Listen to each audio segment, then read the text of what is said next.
بن عمیر رضی اللہ عنہ اپنا تمام مال و دولت غربا میں وقف کر دیتے تھے۔ ایک دفعہ آتا ہے کہ اللہ کے نبی صلی اللہ علیہ وسلم نے سیدنا مصعب بن عمیر رضی اللہ عنہ کو دیکھا تو ٹکڑے لباس پہنا ہوا ہے جس کے اوپر وہ پیوند لگے ہوئے مختلف جگہ پر۔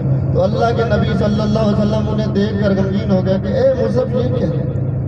سیدنا مصعب بن عمیر رضی اللہ عنہ کہتے ہیں اے اللہ کے حبیب جب سے مسلمان ہوں اب مجھے زندگی کا مطلب سمجھ آئے۔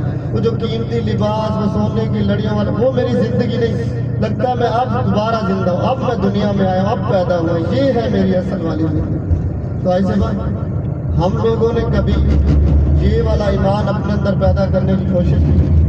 دیکھیں اللہ کے نبی صلی اللہ علیہ وسلم کے آنسو مبارک زمین و آسمان کے فرشتے رو رہے ہیں، عرش معلیٰ کے فرشتے رو رہے ہیں، زمین و آسمان پر قرآن مچا ہوا ہے۔ اب وہ جو قتل کا حکم دینے والی ہے وہ جو قتل کرنے والا ہے، دونوں کے دونوں مسلمان ہیں۔